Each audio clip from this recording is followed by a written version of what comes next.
আসসালামু আলাইকুম। আমরা আজকে আলোচনা করব কোড ব্লক কিভাবে ডাউনলোড এবং ইনস্টল করব। তো সর্বপ্রথম আমি কোড ব্লকসে যাচ্ছি ডাউনলোড করার জন্য। তো কোড ব্লকস লিখে সার্চ করলাম।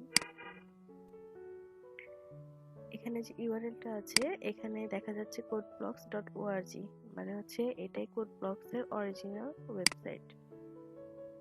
তো আমরা এখানে গেলাম। আমরা যদি আমাদের হাতের বাম দিকে দেখি এখানে ডাউনলোডস অপশন আছে, এখানে ক্লিক করলাম। অলরেডি পেজটাই আছে। তো এখানে তিনটা অপশন আছে, একটা হচ্ছে download the binary release, download source code and retrieve source code from SVN. তো আমরা প্রথম অপশনটাতেই যাব, বাইনারি রিলিজ ক্লিক করলাম। আমি যদি নিচে যাই এখানে দেখবো আমাকে অনেকগুলো ফাইলস ডাউনলোড করার জন্য ওরা অপশন দিচ্ছে। তো আমি যেহেতু উইন্ডোজের জন্য ডাউনলোড করবো, সো আমি মাইক্রোসফট উইন্ডোজের আন্ডারে যে অপশনগুলো আছে আমি এগুলো ইউজ করব।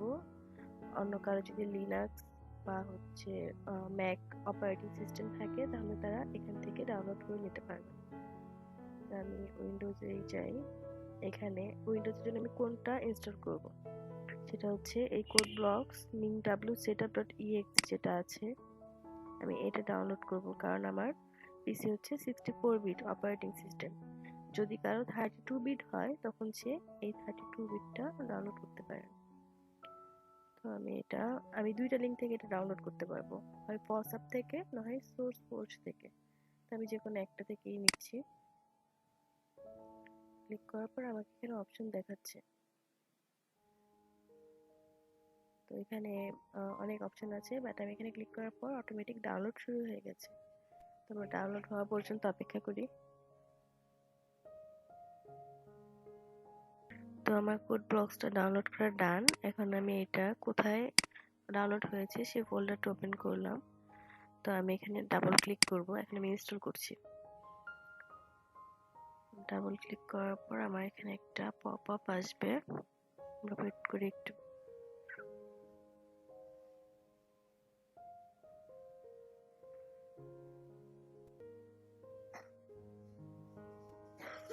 তো আমার এখানে পপ আপ চলে আসছে, তো আমি এখানে ইয়েস দিব।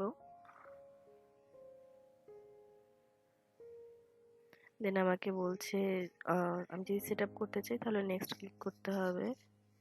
আমি ওদের লাইসেন্স এগ্রিমেন্টের সাথে এগ্রি করলাম। দেন এখানে ডিফল্ট ভাবে ইনস্টল হবে সেটার জন্য আমি এগ্রি করলাম, নেক্সট।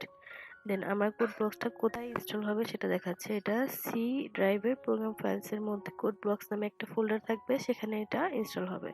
তো আমি এখানেই রাখবো। আমি ইনস্টল ক্লিক করলাম।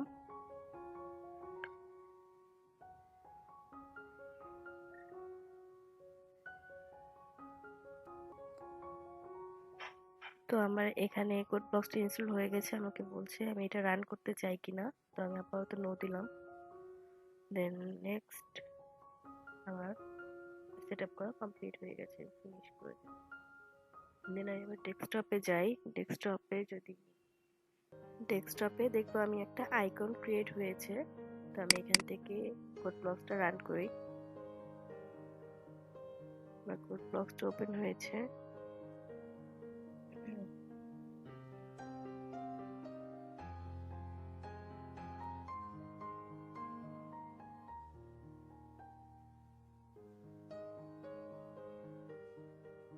ওকে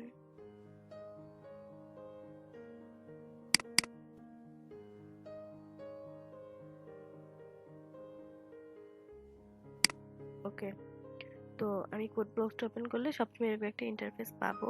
এখানে আমি সি প্রোগ্রামিং এর কোড করতে পারবো, কম্পাইল করতে পারবো এবং ডিবাগ করতে পারবো, এন্ড আমাদের রেজাল্টটাও জানতে পারবো। যখন আমরা কোড করব তখন আমরা এটা সম্পর্কে আরো বিস্তারিত জানবো।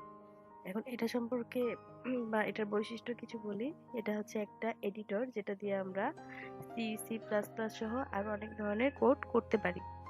এবং এটাকে আমরা কি বলছি, কম্পাইলার বলছি। এটা ইন্টারপ্রেটর না, এটা কম্পাইলার। আমরা তো অফকোর্স কম্পাইলার এবং ইন্টারপ্রেটরের মধ্যে যে পার্থক্য সেটা জানি।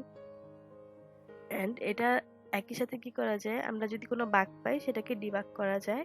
সো এখানে এডিটর, কম্পাইলার এবং ডিবাগার একসাথে যুক্ত। অ্যান্ড এটা হচ্ছে গ্রাফিক্যাল ইউজার ইন্টারফেসও যুক্ত এটার সাথে, এবং এটার ব্যবহার করা খুবই সহজ। আমরা যখন কোড করব তখন এটা সম্পর্কে আরও বিস্তারিত জানবো, এবং এটাকে একটা ওপেন সোর্স সফটওয়্যার বলা হয়। কারণ হচ্ছে এটা একই সাথে উইন্ডোজ, তারপর লিনাক্স, ম্যাক সব অপারেটিং সিস্টেম বা প্রচলিত যে সকল অপারেটিং সিস্টেম আছে সবগুলোতেই এটা ব্যবহারযোগ্য। সো আজকে এই পর্যন্তই। আল্লাহ হাফেজ।